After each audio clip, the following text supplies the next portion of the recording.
இந்த காலையிலே நாம் கர்த்தருடைய வார்த்தைகளை சிந்திக்க கடந்து செல்வோம். நாம் சிந்தித்து வருகிற ஆதியாகமத்தின் புஸ்தகம் 49வது அதிகாரத்திற்கு நேராகவே நாம் கடந்து வருவோம். Praise the lord. ஆதியாகமத்தின் புஸ்தகம் 49வது அதிகாரம். இந்த அதிகாரத்திலே யாக்கோபு தன்னுடைய இறுதி நாள், இன்னும் சில நிமிடங்களிலே அவர் இந்த உலக ஓட்டத்தை நிறைவு செய்து தேவனுடைய ராஜ்யத்திலே அவர் சேர்க்கப்பட போகிறார். அந்த இறுதி நிமிடங்களிலே தன்னுடைய 12 பிள்ளைகளையும் அழைத்து, நீங்கள் கூடி வாருங்கள், பின் நாட்களிலே, கடைசி நாட்களிலே நடைபெற போகின்ற, உங்களுக்கு நேரிட போகின்ற காரியங்களை நான் அறிவிப்பேன் என்று சொல்லுகிறார். இது அப்படி யாரும் சொல்றதில்லை. ஆனா வேதத்துல இப்படிப்பட்ட நேரங்கள் இருக்கிறதை நான் பார்த்தேன். இயேசு கிறிஸ்து சீஷர்களை அழைத்து கடைசி நேரத்திலே சில காரியங்களை சொன்னார் என்று நாம் படிக்கிறோம். மோசே அப்படிப்பட்ட காரியங்களை செய்திருக்கிறார். இந்த ஆதியாகமம் புஸ்தகம் முழுவதும் நான் வாசித்து பார்த்தபோது தீர்க்க தரிசனங்களினால் அநேக காரியங்கள் அடங்கி இருக்கிறது. தீர்க்க தரிசனங்களால் அடங்கி இருக்கிறது.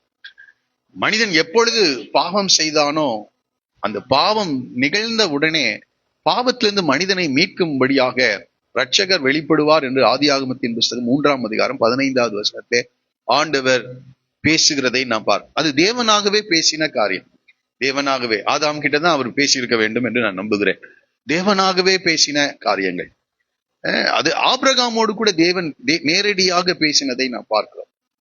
ஆனால் நோவா தன்னுடைய சந்ததியினரை ஆசீர்வதிக்கும் போது தீர்க்க தரிசன பார்வையோடு கூட தன்னுடைய சந்ததியை ஆசீர்வதிக்கிறார். சேமுடைய தேவனாகிய கர்த்தர் ஸ்தோத்திரிக்கப்படுவாராக என்று சொல்லுகிறார். அந்த சந்ததியில தான் ஆபிரகாம் வருகிறாரு. அந்த சந்ததியில தான் யார் வரா? இயேசு கிறிஸ்து என்ன செய்கிறார்? வெளிப்படுகின்றார். அப்ப சேமுடைய தேவனாகிய கர்த்தர் ஸ்தோத்திரிக்கப்படுவாராக என்று சொல்கிறார். யாப்பேத்தை தேவன் விருத்தியாக்குவாராக என்று சொல்கிறார். யாப்பேத்தை தேவன் விருத்தியாக்குவாராக. சுருக்கமா சொல்லணும்னா, இந்த யாப்பேத் யார் என்றால், இன்றைக்கு இருக்கிற ஐரோப்பிய நாடுகளும் அமெரிக்க ஐக்கிய நாடுகளிலும் வாழ்கின்ற ஜனங்கள். தேவன் அவர்களை என்ன செய்திருக்கிறார்? விருத்தி அடைய செய்திருக்கிறார். கானான் அடிமைகளுக்கு அடிமையாய் இருப்பான் என்று சொல்லுகிறார். அது அப்படியே நான் சொன்ன உங்களுக்கு கஷ்டமாயிடும். அந்த வார்த்தைகள் அப்படியே நிறைவேறுகிறதாக இருக்கிறது. நோவாவுடைய வார்த்தைகள் அப்படியே நிறைவேறுகிறதாக காணப்படுகிறது. அப்போ இந்த நோவா ஆனாலும் சரி, இந்த யாக்கோபு ஆனாலும் சரி, ஈசாக்கு யாக்கோபை ஆசீர்வதித்ததானாலும் சரி, இதெல்லாம் பார்க்கும்போது ஒரு மனிதனுடைய எதிர்காலத்தை தேவன் வெளிப்படுத்துகிற தேவனா இருக்கிறார். அவருடைய சந்ததிகளை, நீண்ட காலத்து செய்திகளை கர்த்தர் வெளிப்படுத்துகிறார். நேரடியாக தேவன் பேசின காரியங்கள் இருக்குது. அதுவும் தீர்க்க தரிசனமான வார்த்தைகள் தான். ஆனால் மனிதர்களின் மூலமாக தேவன் அவளோடு கூட பேசுகிறதை நாம் பார்க்கிறோம். அதனால்தான் 2 பேதுருவின் நிருபம் 1ஆம் அதிகாரம் 21வது வசனம், 2 பேதுரு 1:21, தீர்க்க தரிசனமானது ஒரு காலத்திலும் மனுஷனுடைய சித்தத்தினாலே உண்டாகவில்லை, தேவனுடைய பரிசுத்த மனுஷர்கள் பரிசுத்த ஆவினாலே ஏவப்பட்டு பேசினார். ஏவப்பட்டு, இது சாதாரண காரியம் இல்லை. எனக்கு இதை படித்து பார்க்கும்போது, யோசித்து பார்க்கும்போது, இந்த 12 பிள்ளைகளும் ஒரே தகப்பனுடைய பிள்ளைகளா இருக்கிறார்கள். 12 பிள்ளைகளும் சொல்லுங்களேன், ஒரே தகப்பனுடைய பிள்ளைகள். இங்க இருக்கிற நாமும் அப்படிதான், ஒரே தகப்பனுடைய பிள்ளைகளாக, அப்படி சொந்த ரத்தத்தினாலே மீட்கப்பட்டவர்கள். ஆமா, அவர்தான் நமக்கு தகப்பன். எவ்வளவு பேர் அதை நம்புறீங்க? ஆமா, அநேக தாயின் வயிற்றிலே நம்ம பிறந்திருக்கலாம், ஆனா தகப்பன் யாருதான்? ஒரே தகப்பன் நமக்கு இருக்கிறார். எப்படி இந்த யாக்கோபின் பிள்ளைகளுக்கு இருந்தது போல் அப்படியே அதே சூழ்நிலையை நான் குறிப்பிடும்படி விரும்புகிறேன். அப்போ இவர்களுக்கு எல்லாருக்கும் ஒரே தகப்பன், ஒரே ஆவிக்குரிய நன்மைகளை அவர்கள் பெற்றிருப்பார், ஒரே ஆவிக்குரிய அனுபவங்களை பெற்றிருப்பார். தேவனை பற்றிய அறிவு அவர்களுக்கு எல்லாருக்கும் கொடுக்கப்பட்டிருக்கிறது. ஆனா அவங்க வாழ்க்கையை பார்க்கும்போது எல்லாருக்கும், அதனால்தான் இஸ்ரவேல் ஜனங்களை குறித்து சொல்லும்போது, எல்லாரும் ஒரே மன்னாவை புசித்தார்கள், ஞான கண்மலையாகிய கண்மலையிலிருந்து வருகிற தண்ணீரை குடித்தார்கள். எல்லாரும் ஒரே அனுபவத்தை பெற்றார்கள். செங்கடல், எகிப்தின் அடிமைத்தனத்திலிருந்து பஸ்கா ஆட்டுக்குட்டியின் ரத்தத்தினாலே விடுதலையாக்கப்பட்டார்கள். செங்கடல் எல்லாருக்கும் தான் என்ன செஞ்சது? சிறந்தது. எல்லாரும் வானத்தின் மன்னாவினால் போஷிக்கப்பட்டார்கள். எல்லாருக்கும் கண்மலையிலிருந்து தண்ணீர் கிடைத்தது. 1 கொரிந்தியர்ல நம்ம படிக்கும் போது, ஆனால் எல்லாரிடத்திலும் தேவன் என்னவா இல்லையா? பிரியமாய் இல்லை, இருந்தது இல்லை. ஆமா, எல்லாருக்கும் அதே போலதான் இங்கேயும் ஒரு குடும்பம் என்று எடுத்துக்கொண்டால் இதை தயவு செய்து கவனமாய் கவனிங்கள். எல்லாருக்கும் கர்த்தருடைய வார்த்தை வெளிப்படுகிறது, எல்லாருக்கும். ஆனால் சிலர் இங்க இந்த அதிகாரத்திலே 12 பிள்ளைகள். ஆனா ரூபன் என்ன செஞ்சிட்டான்? பெரிய ஆசீர்வாதத்தை மிஸ் பண்ணிட்டான். ஏன் இதை வாரந்தோறும் இதை பிரசங்கிக்கிறேன் என்றால் இது ரொம்ப மிக முக்கியமான காரியம். இன்றைக்கெல்லாம் தற்காலிகமான சில நன்மைகளை, சில இன்பங்களை தற்காலிகமான காரியங்களுக்காக நிரந்தரமான காரியங்களை என்ன செஞ்சிடறாங்க? நஷ்டப்படுத்தி விடுகிறார். காலை வேளையில ரொம்ப கவனமா இருக்கு. ரூபன் பெரிய ஆசீர்வாதத்தை இழந்தான், பெரிய ஆசீர்வாதம். சிமியோனும் லேவியும் தன்னுடைய கோபத்தை அடக்காததினாலே, ஆசீர்வாதமான வார்த்தை சொல்லல, ஆனா பின்னாட்களில் லேவி மனம் திரும்பி தேவன் பட்சத்துல வந்ததினாலே பெரிய ஆசீர்வாதத்தை அவன் என்ன செய்தான்? பெற்றுக்கொண்டான். சாபத்திலையும் என்னவா மாறுது? ஆசீர்வாதமாக மாறுது. இச்சை அடக்க முடியவளாக இருக்கணும். ரூபன் இச்சையை அடக்காததினாலே பெரிய நன்மையை அவன் இழந்து போய்விட்டான். பெரிய நன்மை, சேஷ்டபுத்திர பாகத்தின் ஆசீர்வாதம். ஏசாவை குறித்து கூட அதுதான் நம்ம படிக்கிறோம். அவன் வேசிக்கல்லனாக ஒரு நேர போஜனத்துக்காக தன் சேஷ்டபுத்திர பாகத்தை அலட்சியம் செய்தவனாக இருந்தான். பின்னாட்களிலே அவன் கண்ணீர் விட்டு தேடினானாம், மனம் மாறுதலை அடையாமல் போய்விட்டான் என்று சொல்லப்பட்டிருக்கு. ஆகவே இந்த கிடைக்கின்ற தருணத்துல நாம் கற்றுக்கொள்ளுகிற காரியங்களுக்கு எவ்வளவு உண்மை உள்ளவளா இருக்கிறோமோ அவ்வளவு ஆசீர்வாதங்களை நாம் பெற்றுக்கொள்வோம். அடுத்ததாக சிமியோனும் லேவியும் குறித்து படித்தோமா? அடுத்தது யாரு? யோசேப்ப நம்ம படித்தோமா? அது நியூ இயர் மெசேஜுக்காக நான் சொன்னேன். பரவாயில்ல, நல்லா கவனிக்கிறீங்க. அடுத்தது யாரு? யூதாவை குறித்து நம்ம படித்தோம். இந்த யூதா கூட வாழ்க்கை சரியில்லைதான், ஆனா பின்னாட்கள் அவர் என்ன செய்திருக்கிறார்? மனம் திரும்பி அவர் ஆசீர்வாதத்தை சுதந்திரித்துக் கொள்ளுகிறவர்களாய். இதை நான் படித்து பார்த்த போது இந்த நேரம் 147 வயது யாக்கோபுக்கு. இந்த பிள்ளைகளுக்கெல்லாம் 60ஸ்ல இருக்காங்க. எத்தனாவது வயதுல? 60வது வயதுல இருக்கிறாங்க எல்லாரும். 53, 60 வயதுகளிலே அவர்கள் இருக்கிறார்கள். இந்த நேரத்திலே சொல்லப்பட்ட வார்த்தைகள். அப்ப பாருங்க, 60 வருஷம் 50 வருடம் அவர்கள் தேவனை பற்றிய காரியங்கள், தேவனை பற்றிய புரிதல்கள் அவர்களுக்கு ஏற்பட்டிருக்கிறது. அவருடைய வாழ்க்கை பார்த்து தேவன் சொன்ன காரியம். இதுல இன்னொரு காரியத்தை நான் அறிந்து ஆச்சரியப்பட்டேன். இந்த மனிதனை வைத்துதான் அந்த சந்ததியே இருக்க போதுன்றார். எவ்வளவு பெரிய காரியம் பாருங்களேன். ஏனென்றால் இவர்கள் 12 பேர் சாதாரண நபர்கள் அல்ல. தேவன் விக்கிரகங்களை ஆராதித்துக் கொண்டிருந்த ஆபிரகாம் தேவன் தெரிந்தெடுத்து அந்த ஊர் என்ற கல்தேர் பட்டணத்திலிருந்து இவர்களை விடுதலையாக்கி அவளை அழைத்து கொண்டு வந்து இந்த கானான் தேசத்துல அவனை குடியிருக்கும்படி என்ன செய்கிறார்? வைக்கிறார்.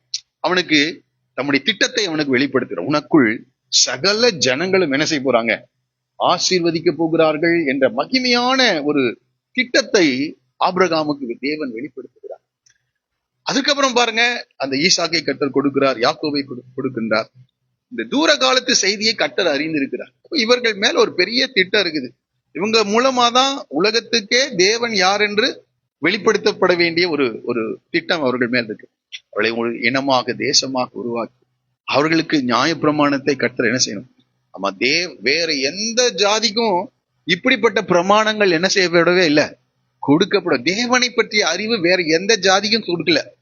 அதை படிச்சு பார்த்தா, ஆனால் சங்கீதத்தில் அவர்கள் அதை அறியாமல் போய்விட்டார்கள் என்று சொல்ல. பெரிய பாக்கியங்க. தேவனை, தன்னை உண்டாக்கின தேவனை பற்றிய அறிவு, தேவனை எப்படி தொழுது கொள்ள வேண்டும் என்கின்ற காரியங்கள். அடுத்ததாக நாம் இந்த பூமியில எப்படி அவருக்கு பிரியமாய் வாழ வேண்டும் என்ற சத்தியங்களை வேற எந்த ஜாதிக்கு ஆண்டவர் என்ன செய்யவே இல்லை, சொல்லவே இல்லை. இந்த ஜனத்திற்கு பிரமாணங்களாக, கட்டளைகளாக ஆண்டவர் கொடுக்கிறார். அதுதான் யாத்ரா புஸ்தகம், லேவியரா புஸ்தகம் எல்லாம் வேற ஒன்றும் இல்லை. அதே போல எந்த ஜாதியினிடத்திற்கும் செய்யாத அற்புதங்களை அந்த ஜாதியினிடத்துல என்ன செய்தார். ஆகவே இப்படிப்பட்ட காரியங்களை கர்த்தர் ஒரு பெரிய ஒரு ஆசீர்வாதம். அதனால்தான் பவுல் சொல்றார், வாக்குத்தத்தங்கள், தேவ ஆராதனைகள் எல்லாமே யாருடையது? இந்த இஸ்ரவேல் ஜனங்களுடையது என்று. நம்ம எல்லாம் என்னது, காணியாட்சிக்கு புறம்பானவர்களாக இருந்தோம். பேர்பட்ட ஒரு பாக்கியத்துக்குரிய ஒரு குடும்பத்துல இந்த 12 பேர் என்ன செய்யறாங்க? பிறகுறாங்க. இங்க இருக்கிற ஒவ்வொருவருக்கும் நான் சொல்ற காரியம், தேவனை அறியாத எத்தனையோ ஜனங்களுக்கு மத்தியிலே உங்களை தேவன் தெரிந்தெடுத்திருக்கிறார்.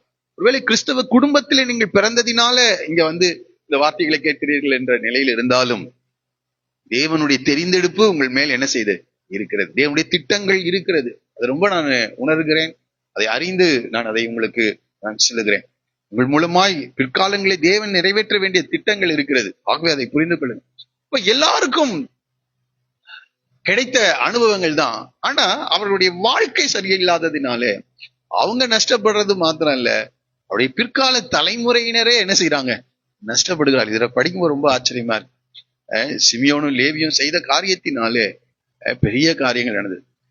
ரூபன் செய்த காரியத்தினால, அந்த ரூபனை குறித்து சொல்லும் போது அவனுடைய தலைமுறையில ஒரு தலைவன் கூட என்ன செய்யல, ஒரு தேவனுக்கு பிரியமானவன் கூட வரல. அதற்கு பதிலாக தேவனுக்கு எதிராய் செயல்படுகிறவர்கள் அந்த சந்ததியிலே தோன்றினார். இதை புறஜாதியார் இடத்திலிருந்து சொல்லல, நான் தேவனை அறியாத குடும்பங்களில் இருந்து சொல்லவில்லை, தேவனை அறிந்த குடும்பங்களில் இருந்து பேசிக் கொண்டிருக்கிறேன் இந்த காலவில். ஆகவே இந்த வார்த்தைகளை நீங்கள் கவனமாய் கவனிங்க.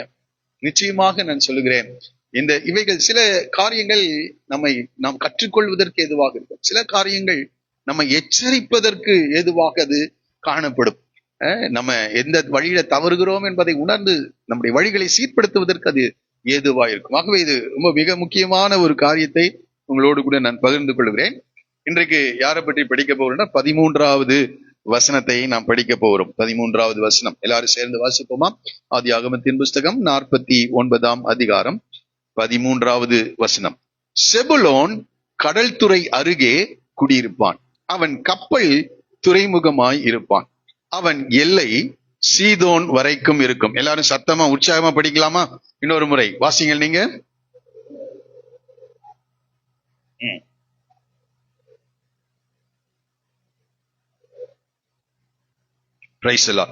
செபுலோனை குறித்து இந்த காலை வழியில நாம படிக்க போகிறோம். இதை படிக்கும் போது ரூபனை கரெக்டா சொல்றாரு, முதல் பிறந்தவன் முதல் சொல்லிட்டாரு, சிமியோனை சொல்லிட்டாரு, லேவி கரெக்டா வருது, அடுத்தது யூதா வருகிறது. ஆனா இங்க செபுலோன் அடுத்தது, இங்க செபுலோன் வரக்கூடாது. ஏன்னா இந்த செபுலோன் அந்த ஆர்டர்ல பாத்தீங்கன்னா 10வது பிறந்த பிள்ளை. யாரு 10வது பிறந்த பிள்ளை. அது ஏன் திடீர்னு அந்த ஆர்டரை மாத்தினாருன்னு எனக்கு தெரியல. 10வது பிறந்த பிள்ளை. அப்படியே லேயாலின் அடிப்படையில சொல்லியிருந்தாலும், லேயாளுடைய பிள்ளைகள் என்ற நிலையில சொல்லியிருந்தாலும், ரூபன், சிமியோன், லேவி, இந்த இசக்காருக்கு அடுத்ததான் யார் வர்றா? செபுலோன் வருகிறார். 5வது பிள்ளை இசக்கார். இசக்காருக்கு அடுத்ததுதான் வர்றார். ஆனால் யாக்கோபு திடீர் என்று செபுலோனை குறித்து அங்கே சொல்வார். ஒருவேளை அங்க நின்றுட்டு இருந்த ஆர்டர்ல அப்படி நின்றுட்டு இருந்தாங்களா என்ன எனக்கு தெரியல. ஏனென்றால் ஒரு மரண வேளையில எல்லாரும் அவருடைய படுக்கையை சுற்றி நிற்கும் போது இந்த வார்த்தைகளை யாக்கோபு பேசினதாக நாம படிக்கிறோம். ஆகவே ஒருவேளை அப்படி இருக்கலாம். ஆனால் இவள் பிறந்ததின் அடிப்படையில நீங்கள் ஆதியாகமத்தின் புஸ்தகம் 30வது அதிகாரம் 19வது 20வது வசனத்தை நீங்கள் படிப்பீர்கள். அப்புறம் லேயாள் கர்ப்பவதியாகி யாக்கோபுக்கு 6ஆம் குமாரனை பெற்றாள். 5வது குமாரன் இசக்கார். அது அடித்தது நம்ம படிக்க போறோம். அப்பொழுது லேயாள், தேவன் எனக்கு நல்ல ஈவை தந்தார், என் புருஷனுக்கு நான் 6 குமாரரை பெற்றபடியால் இப்பொழுது அவர் என்னுடனே வாசம் பண்ணுவார் என்று சொல்லி அவனுக்கு செபுலோன் என்று பெயரிட்டான் என்று படிக்கிறோம். அவ பாருங்க, இந்த சூழ்நிலையை பாருங்க. லேயாள் எதற்காக அந்த பிள்ளைக்கு அப்படி செபுலோன் என்று பெயரிட்டான் என்றால், என் புருஷன் என்னோட கூட என்ன செய்வார், வாசம் பண்ணுவார் என்று. ஆனா யாக்கோபு வாசம் பண்ணாரா? வாசம் பண்ணல. அவர் யார் பின்னாடியே இருந்தாரு? ராகேல் பின்னாடி தான் இருந்தார். இந்த லேயால அவர் கண்டுக்கவே இல்லை. ஆனால் இந்த அம்மா அந்த சூழ்நிலை எல்லாம் சரியில்லைதான், எதிராக தான் இருக்கிறது. ஒரு பெண், ஒரு ஆண் ஒரு புருஷன் தன்னை கண்டுகொள்ளவில்லை என்றால் அது ரொம்ப மிக வேதனை. அவர்களால் ஏற்றுக்கொள்ள முடியாத ஒரு சூழ்நிலை. ஆனா கர்த்தர் எனக்கு கொடுத்தார் என்று சொல்லி ரூபன் என்று பெயர் வைக்கிறார். இப்படி தேவன் மேல் அவர்களுடைய நம்பிக்கை தொடர்ந்து அவங்க வைத்துக் கொண்டே இருக்கிறாங்க. இங்கே என்னோடு கூட வாசம் பண்ணுவார், அவர் என்னோடு கூட தங்கி இருப்பார் என்று சொல்லி ஒரு நம்பிக்கையோடு கூட செபுலோன் என்று பெயரிடுகிறான். கடைசியில என்னுடைய அந்த காரியத்தை நீங்க படித்து பார்த்தீங்கன்னா, கடைசியில ராகேல் மரித்து விடுகிறாள். முழுவதும் இந்த யாக்கோபு யாரு டிபெண்ட் பண்ண வேண்டியதா போகுது? லேயாலை டிபெண்ட் பண்ண வேண்டும். இப்போ அவர்கள் ஒரு தீர்க்க தரிசன பார்வையோடு கூட, சும்மா பேர் வைக்கல, கர்த்தர் அவளுடைய நம்பிக்கையை, அவருடைய விசுவாசத்தை அவர் என்ன செய்கிறார், கனப்படுத்தி அவர் என்னோடு கூட வாசம் பண்ணுவார் என்று சொல்லி செபுலோன் என்று பேர் வைக்கிறாங்க. செபுலோன் என்ற வார்த்தைக்கு glorious dwelling place, glorious dwelling place, ஒரு மகிமையான தங்குகிற இடம் என்றுதான் அர்த்தமா. ஆசீர்வாதமான ஒரு தங்குகிற இடம் என்று சொல்லப்படுகிறது. அதனால்தான் இந்த 13வது வசனத்துல பாருங்க, இந்த 13வது வசனத்துல இந்த யாக்கோபு சொல்லுகிற காரியம் அந்த நேரத்தில் நடைபெறுகிற காரியம் இல்லை. பல நூற்றாண்டுகளுக்கு பிறகு யோசுவாவின் மூலமாக இந்த 12 கோத்திரத்தாருக்கும் கானான் தேசத்தில் சுதந்திரங்களை கொடுக்கும் போது சொல்லப்பட்ட அல்லது நிறைவேற போகின்ற வார்த்தையை யாக்கோபு என்ன செய்யறாரு, பேசுறார். 400 வருடங்களுக்கு பிறகு நடைபெற போகின்ற காரியத்தை அதான் சொல்றார். அவன்னா செபுலோன் என்ற வார்த்தை மகிமையான தங்குகிற இடம். இந்த 13வது வசனத்துல பாருங்க, செபுலோன் கடல் துறை அருகே குடியிருப்பான் என்று சொல்லுகிறார். தங்குகிற இடம், அந்த வார்த்தைக்கு அதுக்கும் தொடர்பு இருக்கிறதை பாருங்கள். அவன் கப்பல் துறைமுகமாய் இருப்பான், அவன் எல்லை சீதோன் வரைக்கும் என்ன செய்யும் சொல்லு. அப்ப பாருங்க, ஒரு மனிதன் பேர் வைக்கிற போதே ஒரு தீர்க்க தரிசன பார்வையோடு கூட லேயால் வச்சிருக்காங்க. அதே போல யாக்கோபும் தன்னுடைய மரண நேரத்திலே அவருடைய செயல்களின் அடிப்படையில, தேவன் தந்த தரிசனத்தின் அடிப்படையிலே அந்த காரியத்தை அவர்கள் சொல்லுகிறதாக காணப்படுகிறது. சரி, இதை நீங்க நம்ம அடிக்கடி இந்த வேதாகமத்துல கடைசி பக்கத்துல இருக்கின்ற இந்த வரைபடத்தை, மேப்பை நம்ம பார்க்கவே மாட்டோம். ஆனா பைபிள் ஸ்கூல்ல அது ரொம்ப மிக மிக முக்கியமாக காணப்படுகிறது. ஆகவே நீங்க வீட்டுல போய் அதை படித்து பார்ப்பீர்கள் என்றால், இந்த தீர்க்க தரிசனத்திற்கும் இங்கே நம்ம படிக்கிற 13 செபுலோன் கடல் துறை அருகே என்ன செய்வானா குடியிருப்பான் என்று படிக்கிறோம். கடல் துறை அருகே அப்படின்னா நாம என்ன செய்வோம்? கடல் எங்க இருக்குது? கோயம்புத்தூர்லயா இருக்குது? எங்க இருக்குது? சென்னையில இருக்குது கடற்கரை. அப்போ அந்த மாதிரி ஒரு இடத்தை இவனுக்கு கொடுத்திருப்பான்னு நான் மேப் எடுத்து பார்த்தேன். எங்க அவனுக்கு அந்த சுதந்திர வீதம் கொடுக்கப்பட்டது என்று நான் பார்த்த போது அவனுக்கு அங்க என்ன செய்யல, கொடுக்கப்படவே இல்லை. ஆசேரும் நப்தலி என்ற கோத்திரங்களுக்கு இடையே இந்த செபுலோனுக்கு யோசுவா சுதந்திர வீதத்தை கொடுக்கிறார். அவர்கள் எல்லாரும் சீட்டு போட்டு அந்த தேசத்தை சுதந்திரித்தார்கள் என்று நம்ம படிக்கிறோம். ஆனா ஆசேர் நப்தலி என்ற கோத்திரங்களுக்கு நடுவே இந்த சைடு பாத்தீங்கன்னா கலிலேயா கடல் இருக்குது, அந்த சைடு மத்திய தரை கடல் இருக்குது. ஆனா அந்த மத்திய தரை கடற்கரையிலோ அல்லது இந்த கலிலேயா கடல் என்று சொல்லப்படுகிற அந்த கரையிலேயோ இவர்களுக்கு இடமே ஒதுக்கப்படவில்லை.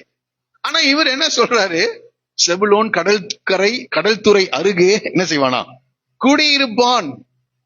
வாசிங்க, அவன் கப்பல் துறைமுகமா. கப்பல் எங்க ஓட்டுறது?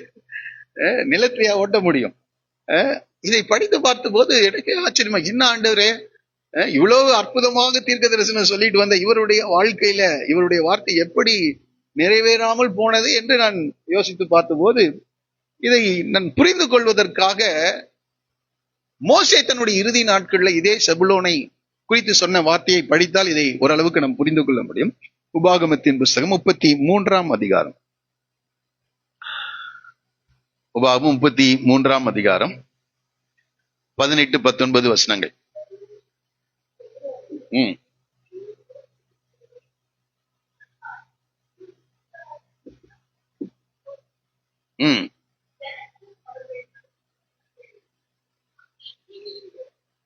இடுவார்கள். பாருங்க, கடல்களில் உள்ள சம்பூர்ணத்தையும் பொருள்களையும் அனுபவிப்பார்கள். ஒருவேளை இவன் கடற்கரையின் இடத்துல இவன் குடியில்லாமல் போயிருக்கலாம். ஆனால் கடலில் இருக்கின்ற காரியங்கள் அல்லது அந்த துறைமுகத்திலிருந்து வருகின்ற காரியங்களை அவர்கள் என்ன செய்வாங்க, அவங்க சுதந்திரித்துக் கொள்வார்கள். இதை புரிந்து கொள்வதற்காக பாருங்க, அந்த வசனத்தில் கடைசியாக ஒரு காரியத்தை சொல்லுகிறார். அந்த அவனுக்கு சொல்லப்பட்ட அந்த வார்த்தையில பாருங்க, அவனுடைய எல்லை சீதோன் வரைக்கும் என்ன செய்யுமா இருக்கும் என்று. அவன் எல்லை சீதோன் வரைக்கும். அப்போ திரளான தேசத்தார் அந்த இடத்திற்கு கடந்து வருவார்கள் என்று நம்ம புரிந்து கொள்ள முடிகிறது. அதுல நான் படிக்கிறேன், செபுலோனை குறித்து, நீ வெளியே புறப்பட்டு போகிலும் இசக்காரை உன் கூடாரங்களில் தங்கியிருக்கையும் சந்தோஷமா. ஏன்னா ஜனங்கள் அவர்கள் மலையின் மேல் வரவழைத்து, அப்போ திரளான தேசத்தார் எங்க வருவாங்க, இந்த செபுலோனுடைய இடத்துல, செபுலோன் இசக்கார் இருக்கிற இடத்துக்கு அவர்கள் வருவார்கள். அடுத்த வார்த்தை, கடல்களில் உள்ள சம்பூர்ணத்தையும் மணலுக்குள்ளே மறைந்திருக்கும் பொருள்களையும் அவர்கள். அப்ப கடலில் அவர்கள் கப்பல்ல வந்து சேர்ந்தாலும் சரி, கடலுக்குள் இருக்கின்ற மிக விசேஷமான பொருட்களை அவர்கள் எடுத்து வந்தாலும் எங்க வருது அது அந்த பொருட்கள் எல்லாம் இந்த இந்த இசக்கார் இருக்க செபுலோன் இருக்கின்ற இடத்திற்கு அது கடந்து வருகிறதாக காணப்படுகிறது. அதனால்தான் அவன் கப்பல் துறைமுகமாக இருப்பான். துறைமுகம்னா என்ன அர்த்தம்? டைரக்டா அதை இது பண்ணா அந்த மீனிங் எடுக்க முடியாது. துறைமுகம் என்றால் பல தேசங்களிலிருந்து அன்றைக்கு வந்து கப்பல்கள் மூலமாக துறைமுகத்திற்கு என்ன செய்யும் வரும். அந்த துறைமுகத்திலிருந்து அந்த தேசம் முழுவதுக்கும் அது டிஸ்ட்ரிபியூட் பண்ணப்படும். கப்பல்கள் வெளிநாடுகளில் இருந்து, அதே போல பல தேசங்களில் இருந்து இந்த செபுலோனுக்கு என்ன வரும், எல்லா பொருட்களும் வந்து சேரும். அப்புறம் அங்க இருந்துதான் எல்லாம் என்ன செய்வாங்க, டிஸ்ட்ரிபியூட் பண்ணுவாங்க. அவன் கப்பல் துறைமுகமாக இருப்பான். அவன் அவன் எல்லை சீதோன் வரைக்கும் என்ன செய்யுமா இருக்கும் என்று சொல்லப்பட்டிருக்கிறது. இந்த கடல் என்ற நிலையில வேதத்துல கடல் என்ற வார்த்தைக்கு திரளான ஜனங்கள் என்கின்ற ஒரு அர்த்தமும் சொல்லப்பட்டிருக்கிறது. திரளான ஜனங்களுக்கும் கடல் என்று சொல்லப்படுகிற வெளிப்படுத்தின விசேஷங்களையும் வந்து வார்த்தைகள் இருக்கு. ஏசாயா தீர்க்கதரிசன புஸ்தகம் 17வது அதிகாரம் 12-13 வசனங்களிலே, ஏசாயா 17, 12, 13 ஐயோ கடல்கள் கொந்தளிக்கிறது போல கொந்தளிக்கிற அநேக ஜனங்களின் திரளும் பலத்த தண்ணீர்கள் இறைகிறது போல இறைகிற ஜனக்கூட்டலின் அமளியும் உண்டாயிருக்கும். பாருங்க அடுத்த வசனம், ஜனக்கூட்டங்கள் திரளான தண்ணீர்கள் இறைகிறது போல. அப்ப ஜனக்கூட்டத்திற்கும் என்னதான் பேரு, கடல்கள், சமுத்திரம் என்று பேர். நிறைய இடங்களில் அதற்கு உதாரணங்கள் இருக்கிறது. அதுக்குள்ள நான் ரொம்ப தூரம் போக விரும்பல. அவனா இங்க என்ன சொல்கிறார் என்றால், திரளான ஜனங்கள், அவன் அநேக ஜனங்களுக்கு துறைமுகமாக அவன் காணப்படுவான் என்று இங்கே நாம் படிக்கிறோம். அது ஒரு வார்த்தை, இந்த துறைமுகம் என்ற காரியத்தை புரிந்து கொள்வதற்கு இன்னொரு வார்த்தை சொல்ல விரும்புகிறேன். நீதிமொழிகளின் புஸ்தகம் 3ஆம் அதிகாரம் 14வது வசனத்தை படிப்பீர்கள் என்றால், நீதிமொழிகள் 31:14 அவள் வியாபார கப்பல்களை போல் இருக்கிறாள் என்று சொல்லப்படுகிறது. தூரத்திலிருந்து தன் ஆகாரத்தை கொண்டு வருகிறார். அப்போ துறைமுகத்துல கப்பல் தான் இருக்குது. இந்த கப்பல் என்றாலே வியாபாரத்துக்கு அடையாளமாக இருக்கு. அப்போ அவங்க எல்லா தேசங்களில் இருந்த விசேஷ காரியங்கள் எல்லாம் இந்த செபுலோன் இடத்திற்கு கடந்து வருகிறது. அங்கே ஜனங்கள் வருவார்கள். அவருடைய எல்லை சீதோன் வரைக்கும், அதாவது இஸ்ரவேல் தேசத்தின் எல்லைகளை கடந்து சொல்லுகிறார், சீதோன் வரைக்கும் இருக்கும் என்று சொல்லுகிறார். ஆகவே அங்கிருந்தெல்லாம் ஜனங்கள் வந்து இந்த செபுலோன் இடத்துல எல்லா நன்மைகளையும் அவர்கள் என்ன செய்வாங்க, வாங்கி கொண்டு கடந்து செல்லுவார்கள் என்று சொல்லுகிறார். அதான் இந்த வசனம். திரும்பி படிக்கலாமா? செபுலோன் கடல் துறை அருகே குடியிருப்பான், அவன் கப்பல் துறைமுகமாய் இருப்பான், அவன் எல்லை எது வரைக்கும் இருக்குமா, சீதோன் வரைக்கும் இருக்கும் என்று சொல்லுகிறார். ஆனால் இந்த செபுலோனை குறித்து அப்படியே படித்துக் கொண்டு போனால் இந்த ஆசீர்வாதங்களுக்கு உரியவன் தான். ஆனால் நடுவுல சில பிரச்சனைகள் எல்லாம் வருகிறது. ஏசாயா தீர்க்கதரிசி இந்த செபுலோனை குறித்து என்ன சொல்லுகிறார் பார்க்கலாமா? 9வது அதிகாரம், ஏசாயா தீர்க்கதரிசன புத்தகம் 9வது அதிகாரம் 1-2 வசனத்தை நீங்கள் படித்து பார்ப்பீர்கள் என்றால், ஏசாயா 9ஆம் அதிகாரம்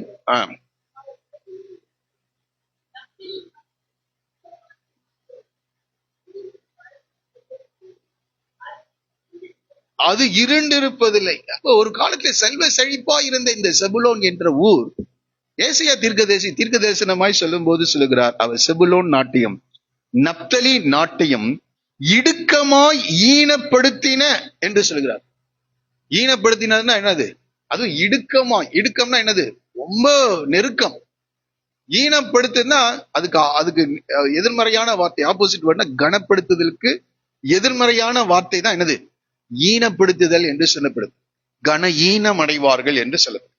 அப்ப பாருங்க, ஒரு காலத்துல திரளான ஜனங்கள் அந்த தேசத்திற்குள்ளாக கடந்து வந்து ஆசீர்வாதங்களை, நன்மைகளை அவர்கள் பெற்று கடந்து சென்றார்கள். ஆனால் சில காலங்கள் கழித்து இதே செபுலோனை குறித்து சொல்லப்படுகிறது, அவர்கள் கன ஈனம் அடைந்தார். அதுவும் எப்படியா?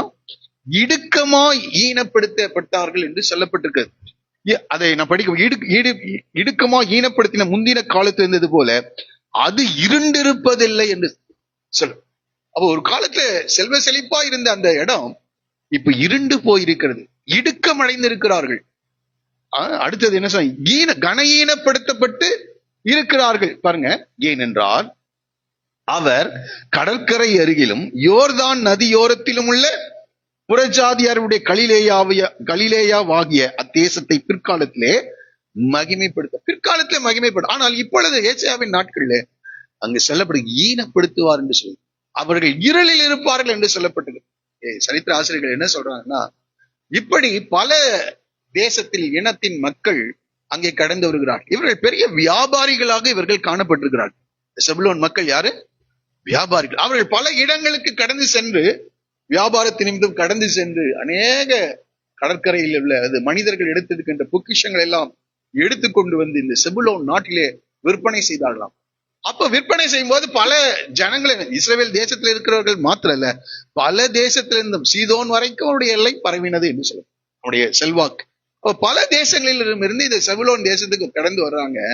கடைசியில என்ன ஆயிடுச்சு, பல இடங்களுக்கு வியாபார நிமித்தம் உலகத்துக்குள்ள போயிட்டு வந்த இந்த செபுலோன் ஊரார் தேவனுடைய வார்த்தைகளை என்ன செஞ்சிட்டாங்க? விட்டுட்டாங்க. பணம் கொளிக்குது, பணம் அதிகமா வருகிறது, செல்வாக்கு அவர்கள் அதிகமாய் சம்பாதித்து விட்டார்களாம். சம்பாதித்து யாரை விட்டாங்க? கர்த்தரை விட்டுட்டு இப்ப சுற்றிலும் இருக்கிற தேசங்களிலிருந்து அவர்கள் கற்றுக்கொண்ட காரியங்களை செயல்படுத்த ஆரம்பிக்கிறார்கள். நம்ம இதை கவனமா கவனிக்கணும். யாக்கோபு அவன் சுகமாய் குடியிருப்பான் என்று சொன்னார். ஆனால் ஏசாயா இல்லப்பா, சுகமா தான் இருந்தான். ஆனால் தேவனை விட்டதினால் அவர்கள் கன ஈனம் அடைந்தார்கள், அவர்கள் இருளில் அவர்கள் அகப்பட்டார்கள் என்று சொல்லப்பட்டிருக்கிறது. அது மாத்திரம் இடுக்கம், அநேக பிரச்சனைகளுக்குரியவர்களாக அவர்கள் மாறினார்கள் என்று இதை படிக்கும் போது ரொம்ப ஆச்சரியமா. பிரச்சனைக்குரியவர்களாக ஒரு காலத்தில் ஆசீர்வாதமா இருந்தவர்கள் தேவனை விடும்போது மிகப்பெரிய பிரச்சனையை அவர்கள் அனுபவிக்கிறவர்களாக இருக்கிறார். பாருங்க, அந்த அந்த இடத்தை சொல்றார், புறஜாதியாருடைய கலிலேயாவிய அத்தேசத்தை பிற்காலத்திலே என்ன செய்வாராம் ஆண்டவர்? பிற்காலத்திலே மகிமைப்படுத்துவார். பிற்காலத்திலே. சரி, எப்படி?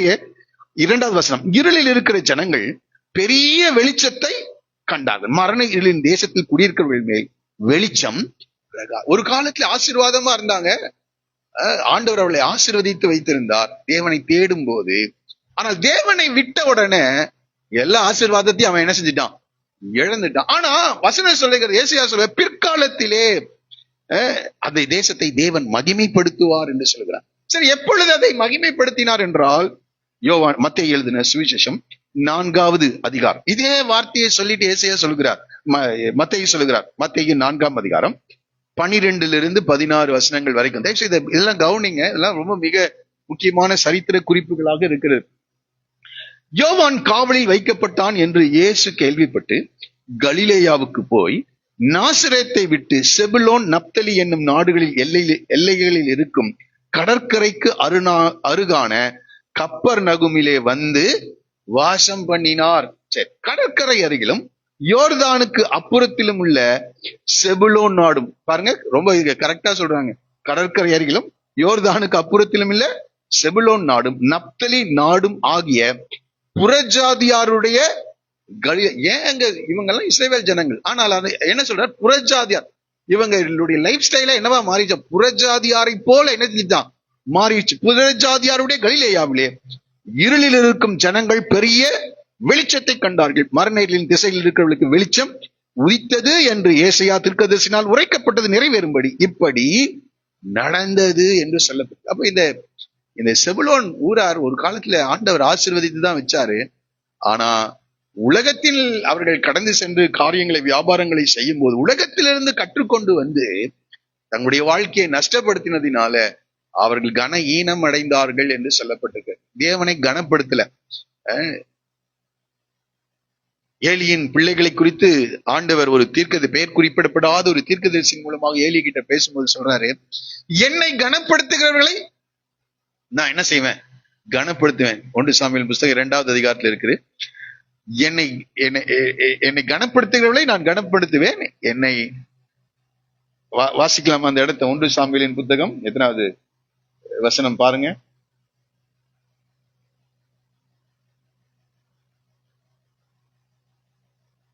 எடுத்துட்டீங்களா?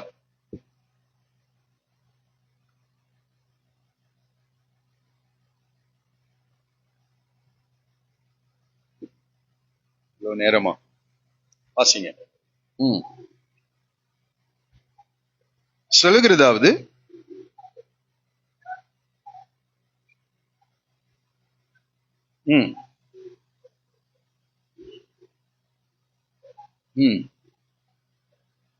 என்னை கனம் பண்ணுகிறவளை நான் கனம் பண்ணுவேன். பாருங்க, என்னை அசட்டை பண்ணுகிறவர்கள், அப்ப ஏன் இவர்கள் கன ஈனம் அடைந்தார்கள்? இருளான ஒரு சூழ்நிலைக்குள்ளாக கடந்து சென்றாங்கன்னா தேவனை இவர்கள் என்ன செஞ்சாங்க? அசட்டை பண்ணுகிறவர்களாக. யாக்கோபு சொல்கிறார், அவர்கள் ஆசீர்வாதமாய் குடியிருப்பார்கள். இந்த மாதிரிதான் இருந்தாங்க. பெரிய வியாபாரங்கள் செழித்தது. ஆனால் பணம் வர வர யார் அசட்டை பண்றாங்க? தேவனை. அதனால ஆண்டவர் சில இடுக்கத்துல கொண்டு போய் உட்கார வச்சுட்டாராம். இடுக்கம். நமக்கு இது எச்சரிப்பு உண்டாகும்படி எழுதப்பட்டிருக்கு. இடுக்கத்துல போய் உட்கார வச்சுட்டார். ஆமா, எல்லா வெளிச்சமும் போயிடுச்சு. அப்போ இருள்ல போய் உட்கார வச்சுட்டார்.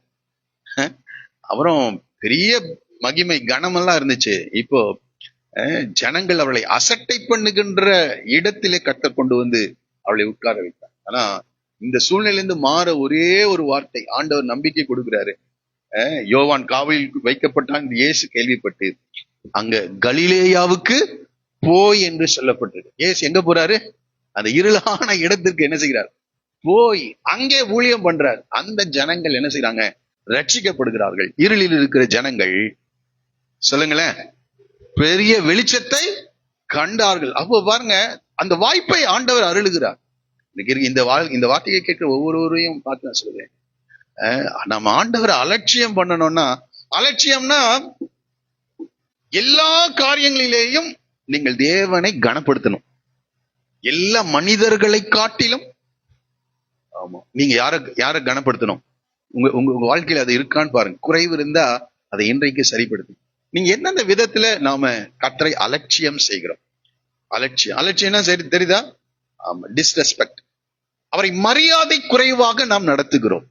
எந்த காரியத்துல நாம் மரியாதை குறைவாக தேவனை நடத்துகிறோம்? ஒருவேளை நம்ம அதை அறியாமல் கூட செய்யலாம். இது வசனத்தை யோசிக்கும் போது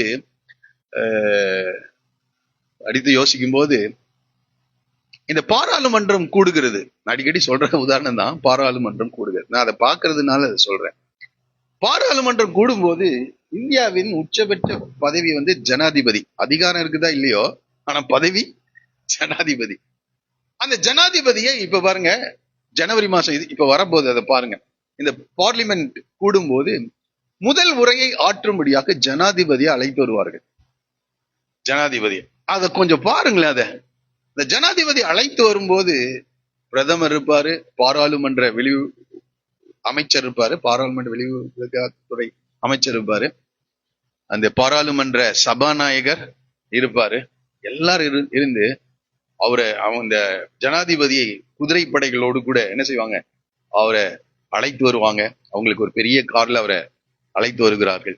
அப்புறம் அந்த வாசல்ல இருந்து பிரதமர், பாராளுமன்ற அமைச்சர், அடுத்தது சபாநாயகர், உதவி சபாநாயகர், முக்கியமான எல்லா அபிஷியல்ஸும் அங்க நின்று இந்த ஜனாதிபதியை அழைத்து கொண்டு போய் அவரை உட்கார வைக்க வேண்டிய இடத்துல உட்கார வைத்த பிறகு, அவர் உட்கார்ந்த பிறகு எல்லாரும் என்ன செய்வாங்க? பார்த்திருக்கீங்களா? பார்க்கலன்னா தயவுசெய்து பாருங்க. அப்போ அவங்க யாரை அந்த சீட்டை என்ன செய்யறாங்க? அந்த பொசிஷனை கனப்படுத்துகிறார்கள். இது ரொம்ப மிக மிக முக்கியமான. இதே போல ஒரு ஆர்டர் தான் பரலோகத்துல 24 மூப்பர்கள், திரளான தேவ தூதர்களும் தேவனை மகிமைப்படுத்துகிறார். நம்ம ஆராதிக்கிற தேவன் ஒரு சாதாரணவராக எடை போட்டு விடாதிருங்கள். என்னை அசட்டை பண்ணுகிறவர்கள் கன ஈனமடைவார்கள். எல்லா விதங்களிலேயும் நீங்க கொஞ்சம் உட்கார்ந்து யோசித்து பாருங்க. இனி எந்த விதத்தில் அவரை கனப்படுத்தலாம் என்று யோசித்து பாருங்க. இந்த செபுலோன் கடற்கரை அருகிலே உட்கார்ந்து ஒரு நல்ல ஒரு இடத்தை கர்த்தர் கொடுத்தார். நல்ல ஒரு வியாபாரத்தை அவனுக்கு கொடுத்தார். திரளான ஜனங்கள் அந்த இடத்திற்கு கடந்து வந்து பொருட்களை வாங்கி கடந்து சென்றார். இவன் பல இடங்களிலே போய் பொருட்களை என்ன செய்ய வாங்கி கொண்டு வந்து அந்த வியாபாரத்தை அவன் கட்டி எழுப்பினான். ஆனா வரும்போது தேவனை விட்டுட்டான், பணத்தை சம்பாதிச்சுட்டான், தேவனை விட்டு. அதுக்கு ஏன் சொல்றாங்கன்னா, இவனுடைய எல்லை சீதோன் வரைக்கும் இருக்கும் என்று சொல்ல. சீதோன் என்று சொன்னாலே, சீதோன்ல இருந்து வந்த ஒரு அம்மா பேர் என்ன? ஏசபேல். பரவாயில்ல. 1 ராஜாக்களின் புத்தகம் 16ஆம் அதிகாரம் 31வது. இந்த ஏசபேல் வரும்போது பாகாலை கொண்டு வந்துட்டா. பாகால் வந்ததுனால இஸ்ரவேல் ஜனங்கள் முழுவதும் பாகாலுடைய வழிபாட்டிற்கு நேராக என்ன செஞ்சிட்டாங்க? கடந்து சென்று விட்டார். இந்த காலை வேளையில சீதோனியரின் கடவுளாகிய பாகால் இந்த இந்த இந்த நார்த் ஃபுல்லா வடபகுதியில் இருக்கின்ற எல்லா அந்த கோத்திரங்களும் பாகாலுடைய ஆராதனைக்கு கடந்து சென்றது. இவர்கள் பாகாலுடைய ஆராதனைக்கு கடந்து சென்றதினாலே தேவன் ஒரு இருளான ஒரு சூழ்நிலையை அவருடைய வாழ்க்கையில் நெருக்கமான கன ஈனம் அடைந்தார்கள் என்று சொல்லப்படுகிறது. இடுக்கத்திற்கும் நெருக்கத்திற்கும் கர்த்தர் உருவாக்கினார். ஒரே ஒரு காரியம், அந்த இடத்திற்கு யோவான் காவலில் வைக்கப்பட்டான் என்று சொல்லும் போது ஏசு எங்க போனாராம்? கலிலேயாவுக்கு போகிறார். பாருங்க, அங்கே நாசரேத்தை விட்டு செபுலோன் நப்தலி என்னும் நாடுகளின் எல்லைகளில் இருக்கும் கடற்கரைக்கருக்கான கப்பர்நகூமில வந்து வாசம் பண்ணி, ஆமா, அவருடைய நார்தன் அந்த வடபகுதியில அவருடைய ஊழிய தலைமை பீடமே கப்பர்நகூம் தான். அவர் நாசரேத்துல பிறந்திருந்தாலும் அவருடைய என்ன சொல்லுவாங்க, இந்த ஹெட் குவார்டர்ன்னு சொல்லுவாங்கல்ல, அது போல அவருடைய ஹெட் குவார்டரே எங்கதான் இருந்துச்சு? நார்த்துக்கு, இந்த கப்பர்நகூம். இந்த கப்பர்நகூம்ல இருந்து இந்த இடங்கள்லாம் ரொம்ப பக்கம்.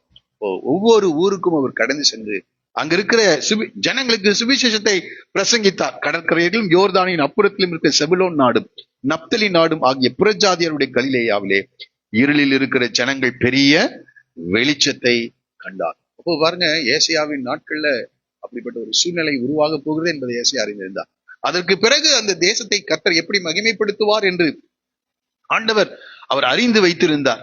அதுக்கு எல்லாத்துக்கும் காரணம் என்னன்னா வியாபாரம். இன்னைக்கு அநேகருக்கு பணம் வந்த உடனே, செல்வாக்கு வந்த உடனே, மகிமை கனமெல்லாம் வந்த உடனே யார் அசட்டை பண்ணுகிறார்கள்? ஆமா, யசூரன் ஸ்தூலித்து நினம் துள்ளின போது தன்னை உருவாக்கினவரை என்ன செய்தான்? உதைத்தான் என்று சொல்லப்பட்டிருக்கு. ஆகவே நாம அதை ரொம்ப கவனமா இருக்கணும். எவ்வளவு தூரம் தேவன் என்னை உயர்த்துகிறாரோ அவ்வளவு தூரம் தேவனுக்கு முன்பாக என்னை என்ன செய்யணும்? தாழ்த்த வேண்டும். ஆமா, தாழ்மை உள்ளவர்களை கர்த்தர் இன்னும் அதிகமாக உயர்த்துகிறவராக, தன்னைத்தான் தாழ்த்துகிறவன் எவனும் உயர்த்தப்படுவான் என்று வேதம் சொல்லுகிறது. ஆகவே இந்த ஜனங்கள் இந்த பாகாலை, சீதோனியர்களுடைய கடவுளாகிய பாகாலை அவள் தெரிந்து கொண்டதினாலே கர்த்தர் அவர்களை, அவருடைய எல்லா செழிப்பும் அவர்களை விட்டு போய்விட்டது என்று நான் படிக்கும். இன்னொரு செபுலோனை குறித்து இன்னொரு ரொம்ப மிக முக்கியமான இன்னொரு குறிப்பை கூட நான் சொல்லும்படி விரும்புகிறேன். 1 நாளாகமத்தின் புஸ்தகம் எடுத்துக்கொள்ளுங்கள். 1 நாளாகமத்தின் புஸ்தகம் 12வது அதிகாரம்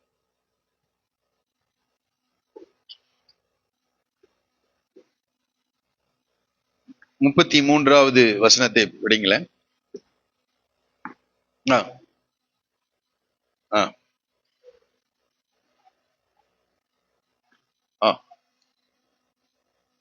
வஞ்சனை செய்யாமல் யுத்தத்திற்கு போகத்தக்கவர்கள் 50,000 பேர் என்று சொல்லப்பட்டது.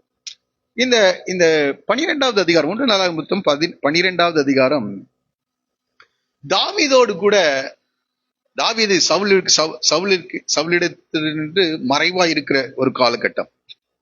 சவுல் தாவீதை கொலை செய்வதற்காக அவன் முயற்சி செய்து கொண்டிருக்கிறான்.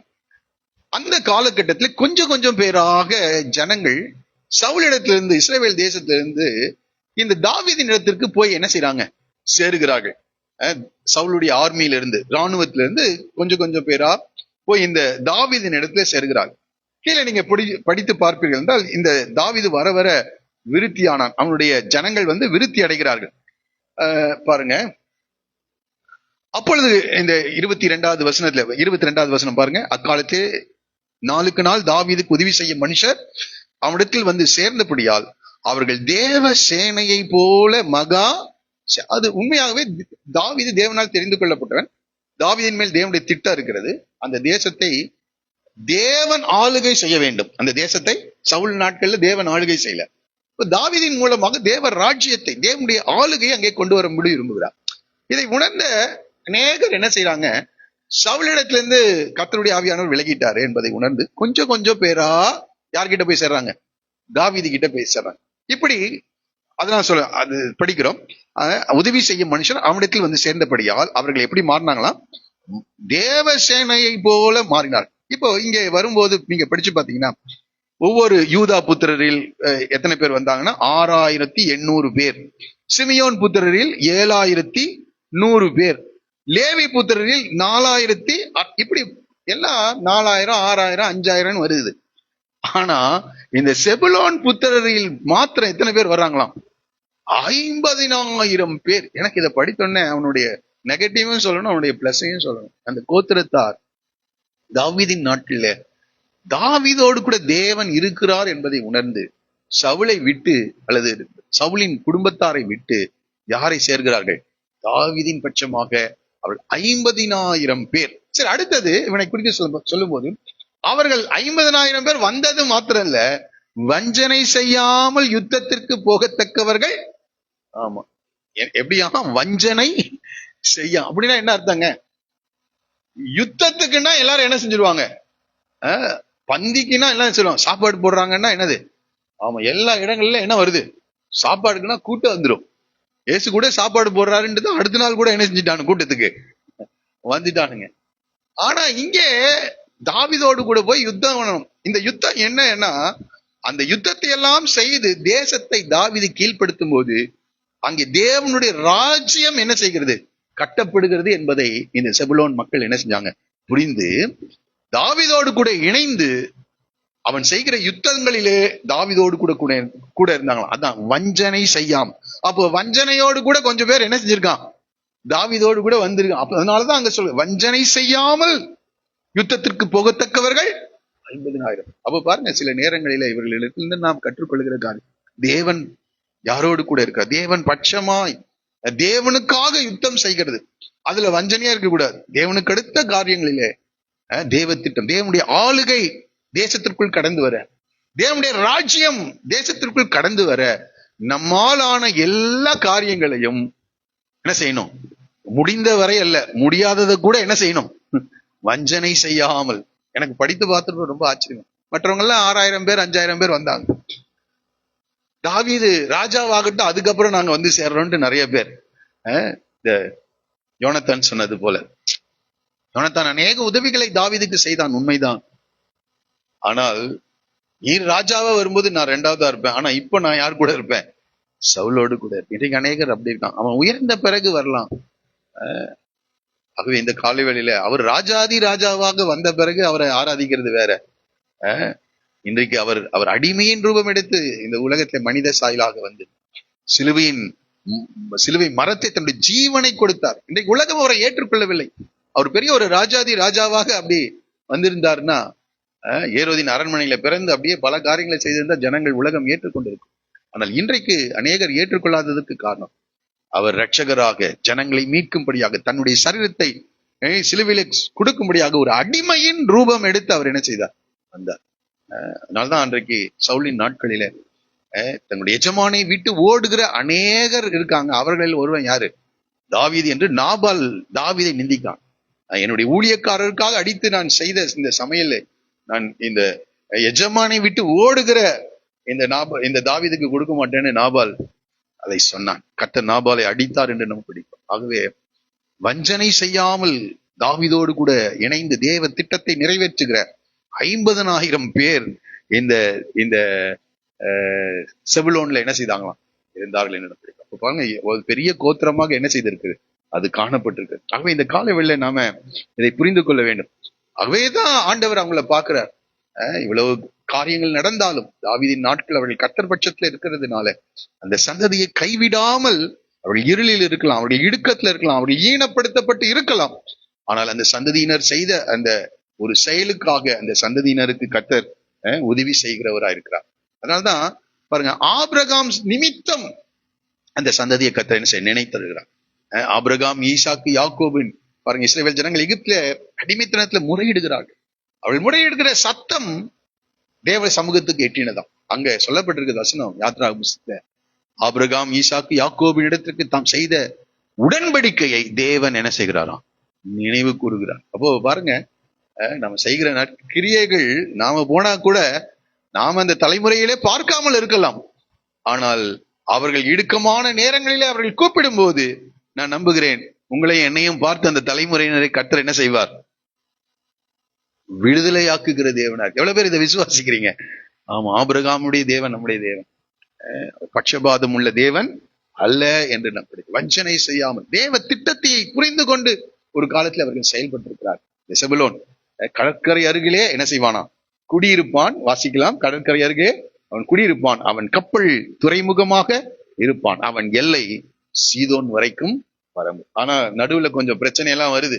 எப்போதுமே அப்படிதான் மனிதர்கள் சில காரியங்களை கர்த்தர் நம்மை ஆசீர்வதிக்கும் போது ரொம்ப தாழ்த்தணும். தேவனை அசட்டை பண்ணுகிறவர்களாக நாம் மாறிடக்கூடாது. அசட்டை பண்ணா ஆண்டவர் பாப்பார், இந்தந்த காரியங்களை என்னை அசட்டை பண்ணுகிறான் என்றால் தேவன் கன ஈனமடைய செய்வார். இந்த ஏலியின் குடும்பத்தினர் தேவனை அசட்டை பண்ணினார்கள். நம்ம வாழ்க்கையில் அப்படி இருக்கணும். நம்முடைய பிள்ளைகளுக்கு அதை ரொம்ப கவனமாக கவனிக்கணும். இருக்கிற ஒவ்வொருவரையும் பார்த்து எல்லாரை காட்டில் நீங்கள் கர்த்தரை கனப்படுத்துகிறீர்களா? மனிதர்களை அல்ல, ஆமா தேவனை. இன்னைக்கு நம்மளுடைய வேலைகளை கனப்படுத்துகிறோம், நம்முடைய முதலாளிகளை கனப்படுத்துகிறோம், நம்முடைய அரசாங்கத்தில் இருக்கிற அதிகாரிகளை கனப்படுத்துகிறோம், நம்மை ஆளுகிற ராஜாவை கனப்படுத்துகிறோம். நல்லதுதான், மேலான அதிகாரத்துக்கு நாம் எல்லாரும் என்ன செய்யணும்? கீழ்ப்படியணும். ஆனால் அந்த அதிகாரங்களில் எல்லாவற்றிலும் நீங்கள் தேவனை கனப்படுத்துகிறீர்களா? தேவன் அதை பார்க்கிறார்.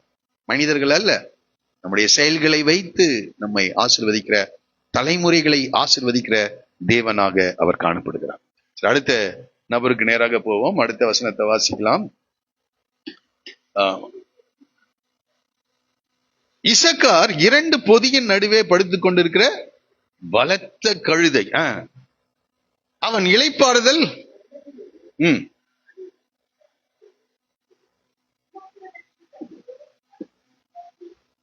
இங்க இசக்கார், இதுதான் 5வது பிள்ளை, லேயாளுடைய 5வது பிள்ளை. 6வது தான் யாரு? லேயாளுடைய 6வது பிள்ளை. அப்புறம் வரிசையின் அடிப்படையில் 10வது பிள்ளை செபுலோன். இங்கே இந்த இசக்காரை குறித்து நாம் படிக்கிறோம். இசக்கார் 2 பொதியின் நடுவே படுத்துக் கொண்டிருக்கிற பலத்த கழுதை. இந்த யாக்கோபு அடுத்த வாரத்துல நான் அதை சொல்றேன். இது ரொம்ப ஆச்சரியமா இருக்கிறது. இந்த யாக்கோபுடைய தீர்க்க தரிசனங்கள் அது தேவனுடைய வார்த்தையா இருக்கிறது. இந்த மனிதனுடைய சுவாபங்களை அல்லது மனிதனுடைய அந்த குணாதிசயங்களை மிருகத்தின் குணாதிசயங்களோடு கூட என்ன செய்கிறார்? இணைக்கிற காரியம். நீங்க பின்னாடி படித்து பார்ப்பீங்கன்னா நிறைய தீர்க்க தரிசனங்கள் இப்படி வரும். நேபுகாத் நேச்சாருக்கு ஆண்டவர் கொடுக்கும் போது ராட்சி பாரங்களை குறித்து சொல்லும் போது அந்த அந்த பொற்சொரூபத்தை சொல்லும் போது அந்த ஒரு சிலையை கர்த்தர் காட்டுகிறார். அதனுடைய தலை பொன்மயமா இருக்கிறது, அவருடைய மார்பெல்லாம் வெள்ளியா இருக்கிறது, அப்புறம் வெண்கலமா இருக்கிறது, இரும்பா இருக்கிறது, களிமண்ணும் இரும்பும். இப்படி அந்த அந்த ராஜ்யபாரத்தினுடைய குணாதிசயத்தை அதனுடைய நிலைகளை வெளிப்படுத்துகிறார். அதே போல மிருகங்களுக்கு ஒப்பாகவும் பேசுகிறதை தானியேல் தீர்க்கதரிசன புத்தகத்துல நாம் படிக்கிறோம். அந்த ஒரு காரியத்தை இங்க பேசுறாரு, மிருகங்களுக்கு ஒப்பாக சொல்லுகிறார். அது அவன் எப்படி இருப்பானா? இசக்கார் பொதியின் நடுவே படுத்துக் கொண்டிருக்கிற பலத்த கழுதை. கழுதை என்றால் இன்றைக்கு நம்ம பாக்குறது இல்ல, யாரையாவது திட்டுறதுக்கு தான் அந்த வார்த்தையை பயன்படுத்திட்டு இருக்கோம். இன்னும் கிராமங்களுக்கெல்லாம் போனீங்கன்னா இந்த கழுதையை பொதி சுமப்பதற்காக மூட்டைகளை, அல்லது இன்றைக்கெல்லாம் வாகனங்கள் வந்து விட்டது, ஆனால் அன்றைக்கு பொதிகளை சுமக்கிறதற்காக, மனிதர்களை சுமக்கிறதற்காக கழுதைகளை அவர்கள் பயன்படுத்தினார்கள். அப்போ இவன் ரொம்ப சொல்ற பலத்த கழுதை என்று சொல்லப்பட்டது. என்ன கழுதையா? பலத்த கழுதை என்று சொல்லப்பட்டிருக்கிறது. இன்னொரு மொழிபெயர்ப்புல எபிரேய மொழியில எப்படி சொல்லியிருக்குன்னா, டாங்கி ஆஃப் போன். அவனுடைய எலும்புல ரொம்ப பலன் இருந்துச்சான். அவனுடைய எலும்புல ரொம்ப பலன். அதனால எவ்வளவு வச்சாலும் என்ன செய்வான்? அவன் வெயிட்டை தாங்குகிறவனாக, சுமைகளை தாங்குகிறவனாக இருப்பான். பலத்த கழுதை. அப்படி ஒரு ஆள் யாரு? இந்த இசக்கார். ஆனா 2 பொதியின் நடுவே படுத்துக் கொண்டிருக்கிற பலத்த கழுதை என்று சொல்லப்படுது. அப்போ இந்த கழுதை என்றாலே என்று என்னன்னா, மற்றவர்களை சுமக்க, பொதிகளை சுமக்க, பாரங்களை சுமக்கிற ஒரு மனிதன். ஆனால் இவனை குறித்து அடுத்தது படிக்கிறோம். இவனுக்கு கொடுக்கப்பட்ட அந்த சுதந்திர வீதம் ஒரு நல்ல ஒரு இடத்தை ஆண்டவர் இவனுக்கு கொடுக்கிறார். ஆனா அங்க போன பிறகு அவன் என்ன செய்வானா, அவன் இளைப்பாறுதல் நல்லது என்றும். இளைப்பாறுதல் நல்லதா? இளைப்பாறுதல் நல்லது. எப்போ நல்லதுன்னா, 16 மணி நேரம் நம்ம காரியங்களை செஞ்சா 8 மணி நேரம் இளைப்பாறுதல் நல்லது. புரியுதா நான் சொல்றது? அதான் அவங்க பிரித்திருக்காங்க. 24 மணி நேரம் 3 நிலைகள்ல பிரித்தாம். 8 மணி நேரம் வேலைக்கு, மற்ற 8 மணி நேரம் நம்மளுடைய காரியங்கள், குடும்ப காரியங்கள் எல்லாம். ஒரு 8 மணி நேரம் என்ன செய்யணுமா? இளைப்பாற வேண்டும் என்று சொல்லப்பட்டது. அப்போ 16 மணி நேரம் நல்ல வேலை செஞ்சா அல்லது காரியங்களை நம்ம கவனித்தா 8 மணி நேரம் என்ன செய்யணும்?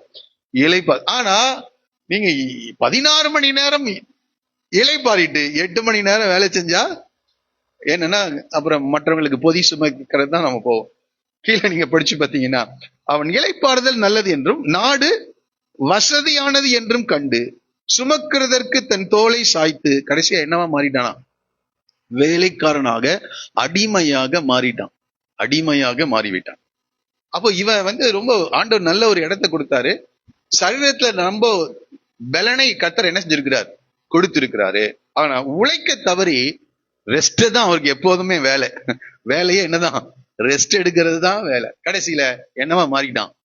எப்படி இந்த யாக்கோபு சொல்லுகிறார் பாருங்க கர்த்தருடைய வார்த்தையை. அவன் பகுதி கட்டுகிறவனாக மாறுவான். நமக்கு எல்லாருக்கும் கர்த்தர் தாளந்துகளை கொடுக்கிறார், அறிவை கொடுக்கிறார், ஞானத்தை கொடுத்திருக்கிறார், புத்தியை கொடுத்திருக்கிறார், திறமைகளை கர்த்தர் கொடுத்திருக்கிறார், தாளந்துகளை கர்த்தர் என்ன செஞ்சிருக்கிறார்? அதே போல விருப்பங்களை கர்த்தர் கொடுத்திருக்கிறார். எல்லாருக்கும் விருப்பம் இருக்கா? உங்களுக்கு இருக்கிற விருப்பம் எனக்கு இருக்காது, எனக்கு இருக்கிற விருப்பம் உங்களுக்கு சுத்தமா இந்த காரியம் என்னால முடியவே முடியாதுன்னு சொல்லுவீங்க. அப்படி விருப்பங்களையும் செய்கைகளையும் உருவாக்கி அதற்கான தாளந்துகளை கொடுத்து அதற்கான வாய்ப்புகளை நமக்கு கொடுத்து தருணங்களை வாய்ப்புகளை எல்லாம் கொடுத்து நம்மளை உட்கார வச்சா அந்த இதெல்லாம் செய்ய மாட்டேன், நான் எப்போதும் என்ன செஞ்சுட்டே இருப்பேன்? ரெஸ்ட் எடுத்துட்டே இருப்பேன், இலைப்பாரி கொண்டே இருப்பேன். இன்னைக்கு ரெஸ்ட் கூட இல்லை, மக்கள் யூடியூப்ல தான் இருக்கும், போன்லயே அதுல ஏதாவது பிரயோஜனமான காரியங்களை பார்த்தா ஓகே, நான் இல்லைன்னு சொல்லல. அவன் இளைப்பாறுதல் நல்லது என்றும் நாடு வசதியானது என்றும் கண்டு சுமக்கிறதற்கு தன் தோலை சாய். அப்போ நான் இதுல புரிந்து கொண்ட காரியம், ஆண்டவங்க இருக்கிற ஒவ்வொருவருக்கும் ஞானத்தை கற்றுக் கொடுத்திருக்கிறார், அறிவை கொடுத்திருக்கிறார், திறமைகளை கற்றுக் கொடுத்திருக்கிறார், காலங்களை கற்றுக் கொடுத்திருக்கிறார், நாட்களை கற்றுக் எல்லாருக்கும் என்ன செய்ய வாய்ப்புகளை கொடுக்கிறார், நாட்களை, காலங்களை, மனித தயவை கற்றுக் கொடுத்து உழைக்கத்தக்கதான கிருபையை கொடுத்திருக்கும் போது தூங்கிட்டு இருந்தா கடைசி எங்கதான் போவோம் சொல்லுங்க? எல்லாரும் சேர்ந்து சொல்வோம், பகுதி கட்டுகிறவர்களாக மாறிவிடுவோம். அப்படி யாரையும் கர்த்தர் என்ன செய்யல? தெரிந்து கொள்ள, பகுதி கட்டுவதற்கு தெரிந்து கொள்ளவில்லை. வாசிக்கலாம் உபாகமத்தின் புஸ்தகம் 28ஆம் அதிகாரம் 1வது வசனத்தையும் 14வது வசனத்தையும் வாசிக்க போகிறோம். உபாகமம் 28, 1 மற்றும் 14 வாசிங்க.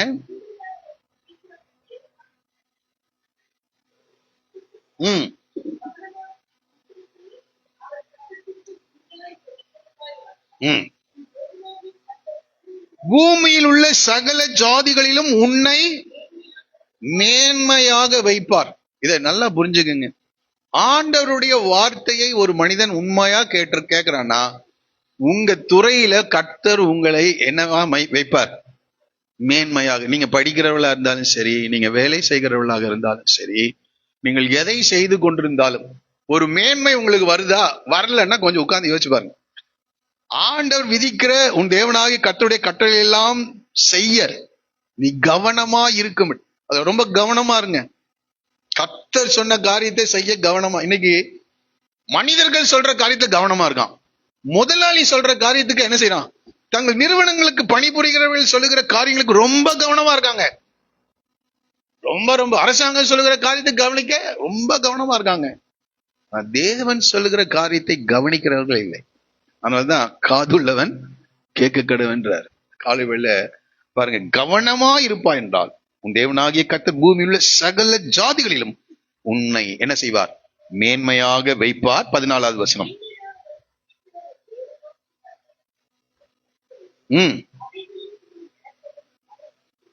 செவி கொடுத்து வந்தால் ஃபர்ஸ்ட் என்ன செய்யும்?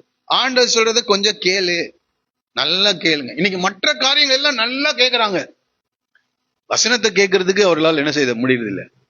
காலையில கத்தனோடு கூட முதல் கேளுங்க, கவனிங்க.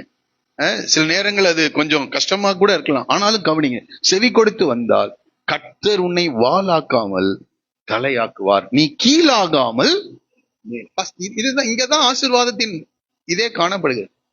உன்னுடைய கிளாஸ்ல கர்த்தர் உன்னை மேன்மையாக, நீ செய்கிற வேலைகளிலே கர்த்தர் உன்னை மேன்மையாக வைப்பார். மனிதர்கள் கண்களில் உன்னை மேன்மையாக கருதுவார்கள், உன்னை கனப்படுத்துவார்கள் மனிதர்கள்.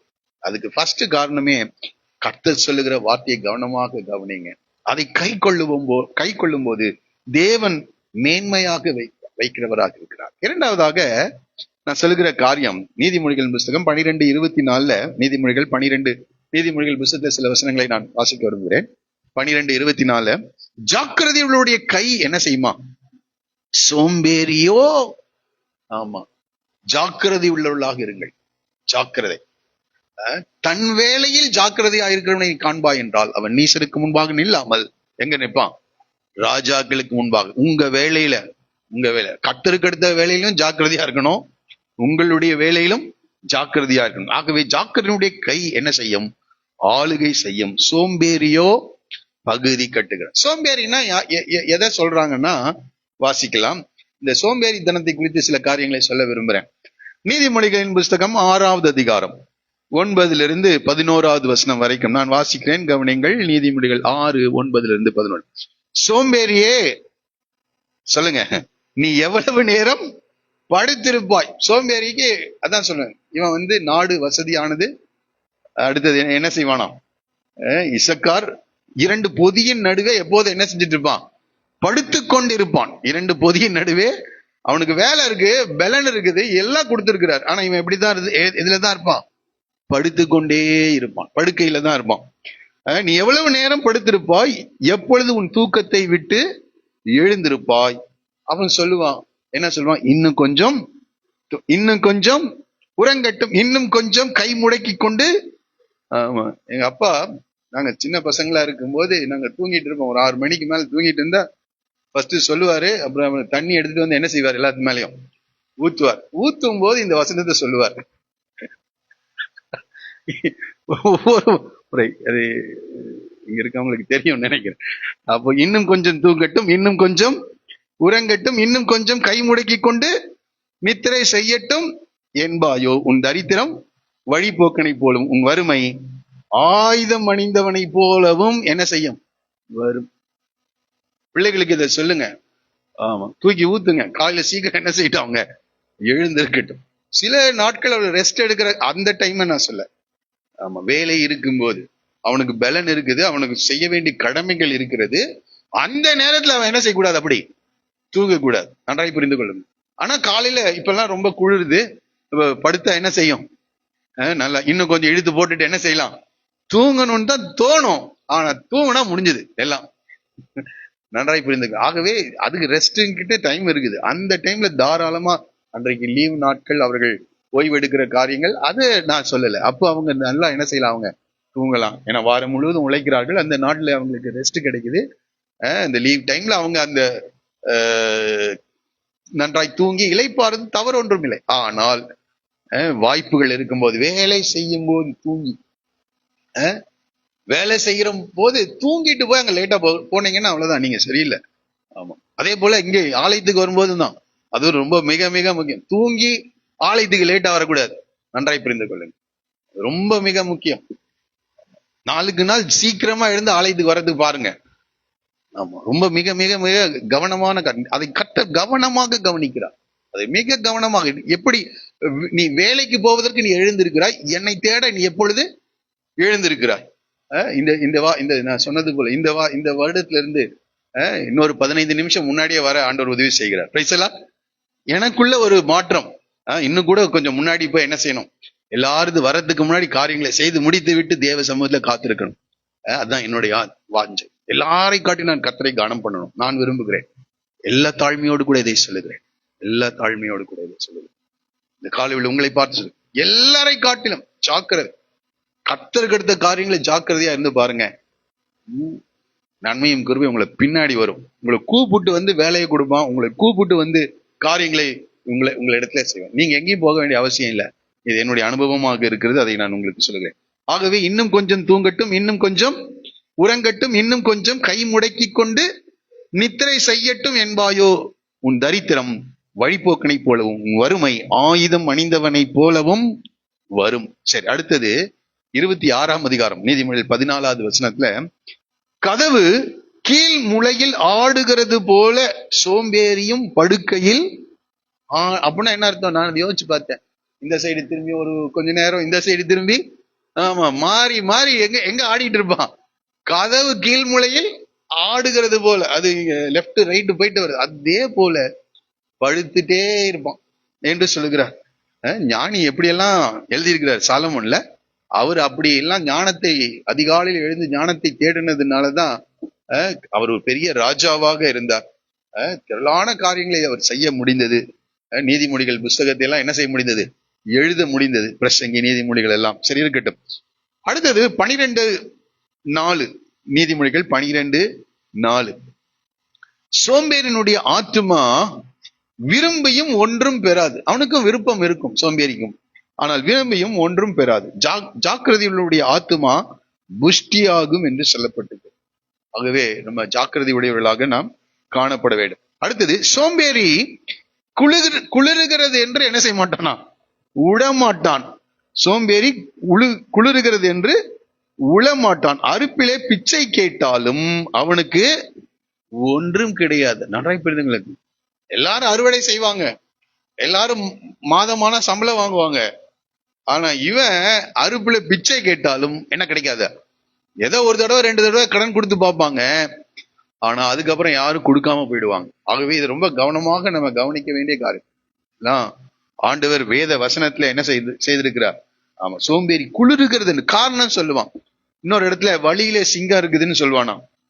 இந்த வசனத்தை குறிச்சிட்டு வந்தேன், படிக்க முடியுமா? சரி, இந்த வசனத்தை எழுதிட்டு வரல நானு. வழியிலே சிங்கம் வீதியிலே என்னமோ இருக்குதுன்னு சொல்லிட்டு அவன் வேலைக்கே போக மாட்டான். அப்ப அங்க அது காரணம், அவன் என்னை திட்டான், அவன் என்னை பண்ணிட்டான்ட்டு வேலைகள் விட்டு என்ன செஞ்சிருவான்? நின்று விடுவார்கள், போக மாட்டான். சோம்பேறி வீட்டிலேயே உட்கார்ந்துட்டு இருப்பான். ஆகவே இந்த காலைவேளை நாம் ஜாக்கிரதை உடையவர்களா இருப்போம் என்றால் நாம் ஆளுகை செய்கிறவர்களா இருப்போம். இல்லாவிட்டால் பகுதி கட்டுகிறவர்களாக நாம் என்ன செய்வோம்? ஆளும். சரி, திரும்ப அந்த வசனத்தை நான் படிக்க விரும்புகிறேன். இசக்கார்,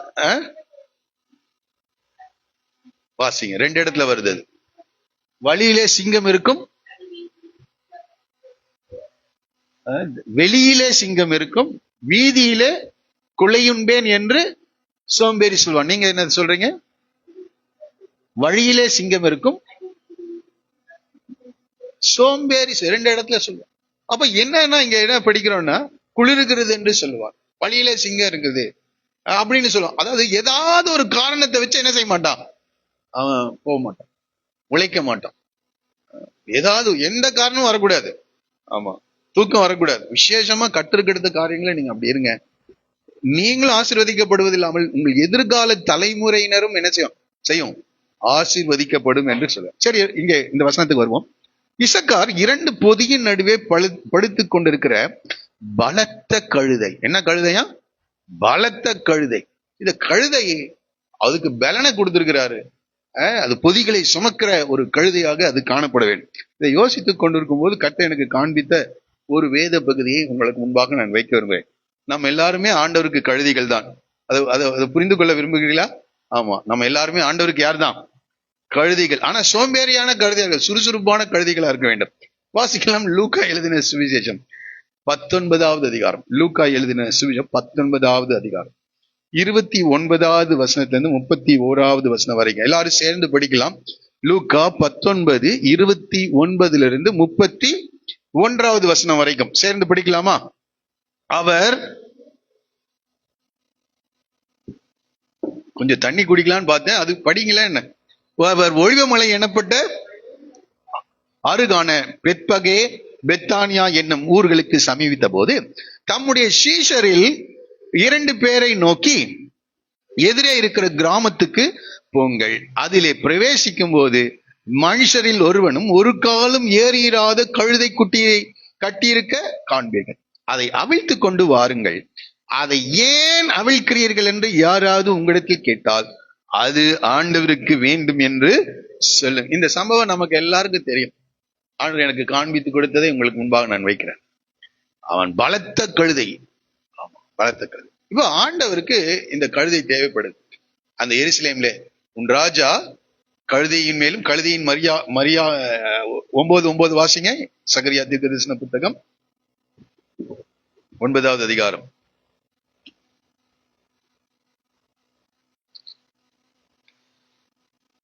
எடுத்துட்டீங்களா?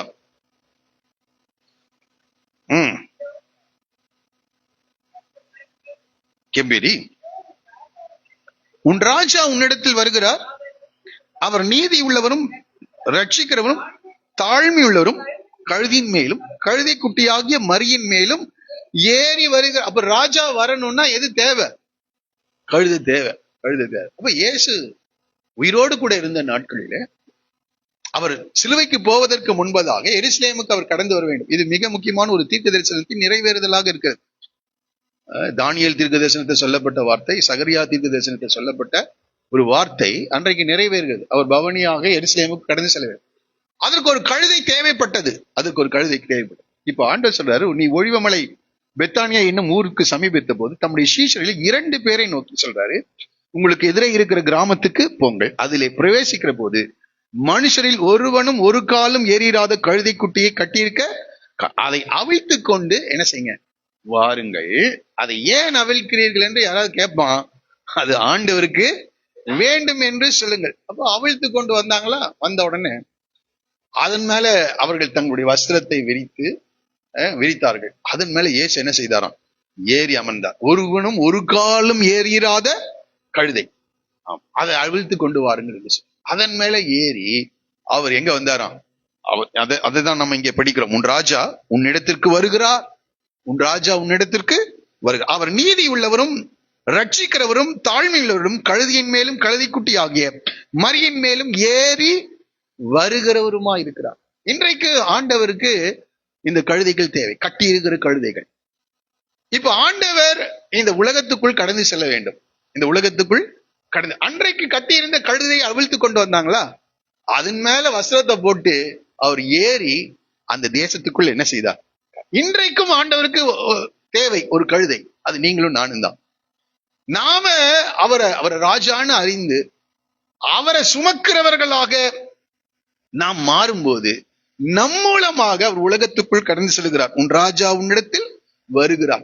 நீங்க ஒவ்வொரு வீட்டுக்கும் கடந்து செல்லும் போது, அலுவலகத்துக்கு கடந்து செல்லும் போது, வேலை செய்கிற இடங்களுக்கு கடந்து செல்லும் போது, உங்களுடைய நண்பர்கள் வீட்டுக்கு கடந்து செல்லும் போது ராஜா உன்னிடத்திற்கு என்ன செய்கிறார்? ஒவ்வொரு வீட்டுக்கும் அவர் என்ன செய்கிறார்? கடந்து. அவர் யாராம்? அவர் நீதி உள்ளவர், ஜனங்களுக்கு நீதி செய்கிறவராக இருப்பார். அடுத்தது அவர் ரட்சிக்கிறவராக, ஜனங்களை விடுதலையாக்குகிறவராக இருப்பார். அவர் தாழ்மை உள்ளவராக அவர் இருப்பார். ஆனா அவர் ராஜாவா இருக்கிறார், அதிகாரம் உடையவராக.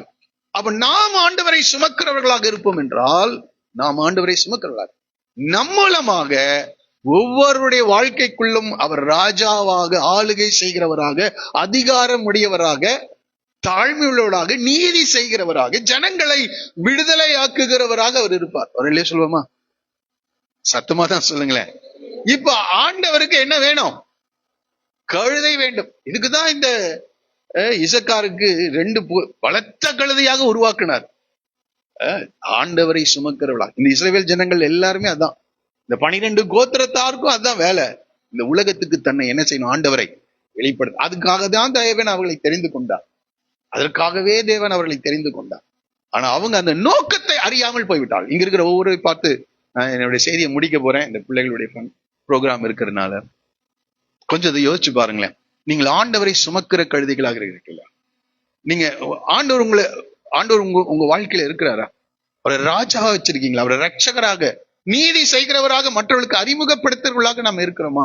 நாம் செல்லுகிற எல்லா இடங்களிலேயும், ஆமா, நீங்க வேலை செய்யலாம், படிக்கலாம், வீட்டுல இருக்கலாம், உங்களுடைய சமுதாயத்துல, உங்களுடைய உறவுகளுக்கு மத்தியிலே நீங்கள் ஆண்டவரை சுமக்கின்ற கழுதைகளாக இருக்கிற.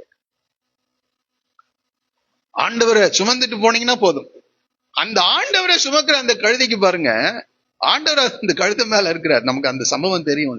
இன்னும் அடுத்த சில மாதங்களை நம்ம அந்த நாளை நினைவு கூற போகிறோம்.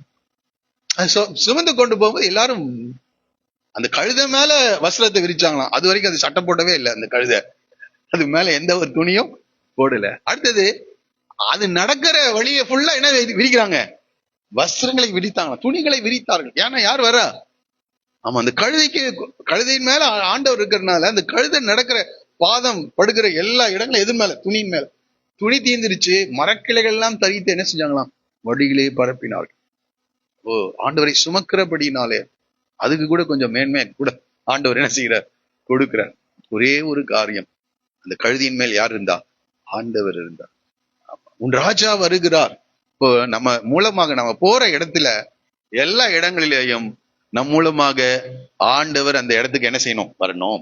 அவர் ஆளுகை செய்கிறவராக, அவர் ரட்சிக்கிறவராக, அவர் ரட்சிக்கிறவராக, விடுதலை செய்கிறவராக, அவர் நீதி செய்கிறவராக, அவர் நீதி செய்கிறவராக, அவர் அங்கே கடந்து வருகிறவராக இருக்கிறாரா? அதை பாருங்க. இப்ப ஆண்டவருக்கு கழுதை வேண்டும். ஆமா, இந்த இசக்கார் செபுலோன் 2 பேரை பட்டு தான் நம்ம படித்தோம். அவன் வசதியா இருந்தான், கர்த்தர் நல்ல ஒரு இடத்தை கொடுத்தாரு, வியாபாரம் எல்லாம் பண்ணா, நல்ல காரியங்கள் எல்லாம் நடந்தது. ஆனா என்னவா மாறிட்டான்? ஜனங்களோடு கூட கலந்துட்டான். ஜனங்களோடு உலகத்திலிருந்து கற்றுக்கொண்டு விட்டான். உலகத்திலிருந்து கற்று எல்லாமே இழந்துட்டான். ஆனா திரும்பவும் ஆண்டவர் அவனை சந்திக்க இந்த செபுலோன் நப்தலி நாடுகளுக்குள்ளாக அவர் கடந்து செல்வார். இருளில் இருக்கிற ஜனங்கள் பெரிய வெளிச்சத்தை கண்டார். 2வது இசக்கார் 2 பொதியின் நடுவே படுத்துக்கிற பலத்த கழுதையா அவன் அப்படியே பகுதி கட்டுகிறவனாக மாறிவிட்டான். கால்வெளி சோம்பேறியாக நம்ம இருக்கக்கூடாது, சுறுசுறுப்புள்ளவர்களாக இருக்க வேண்டும். நம்முடைய காரியத்தை உணர்ந்தவர்களாக செயல்பட வேண்டும். உணர்ந்தவர்களாக இந்த காலை வேளையில நீங்க உணர்ந்திருக்கிறீங்களா? நமக்கு கிடைத்திருக்கிற வேதத்தை போல வேற யாருக்கும் ஆண்டவர் என்ன செய்யல, கொடுக்கல. நம்ம கையில மிகப்பெரிய ஒரு நல்ல சத்திய அடங்கிய ஒரு வேத புத்தகத்தை கற்றுக் கொடுத்திருக்கிறார். எப்படி பிதாவாகிய தேவன் தம்முடைய குமாரனாகிய இயேசுவை நமக்கு கொடுத்தாரோ, அதே போல பரிசுத்தாவியை இயேசு நமக்கு கொடுத்தது போல பிதாவாகிய தேவன் நம்முடைய கைகளிலே அவருடைய வார்த்தையை கொடுத்திருக்கிறார். பேசலாம். ரொம்ப மிக மிக முக்கியமான காரியம். பிதா குமாரனை கொடுத்தார். குமாரன், நான் போய் உங்களுக்காக ஒரு தேற்றரவாளன் என்ன செய்வேன், அனுப்புவேன் என்று குமாரனும் பிதாவும் பரிசுத்தாவியானும் இணைந்து நமக்கு கொடுத்தது நம்முடைய கைகளில் இருக்கிற இந்த வேத புத்தகம். ரொம்ப மிகப்பெரிய விசேஷமான காரியம் இது. இது ஒரு சாதாரண ஒரு கிஃப்ட் அல்ல, மிகப்பெரிய ஒரு பொக்கிஷத்தை கர்த்தர் நம்முடைய கைகளில் கொடுத்திருக்கார். இதை வாசிச்சு, இதை அறிந்து, இந்த சத்தியத்தின்படி நம்ம நடக்கணும்ன்றது தேவன் எதிர்பார்க்கிறார். ஆகவே இதுல அநேக காரியங்கள் மறைந்து இருக்கிறது. அதற்கு ஜாக்கிரதையாக நம்ம செவி கொடுப்போம். நிச்சயமாக நம்ம மேல் வைத்திருக்கிற தேவ நோக்கம் நம்முடைய வாழ்க்கையில, குடும்பங்களிலே, தலைமுறைகளிலே நிறைவேற வேண்டும். எல்லாரும் அப்படியே எழுந்து நிற்போமா?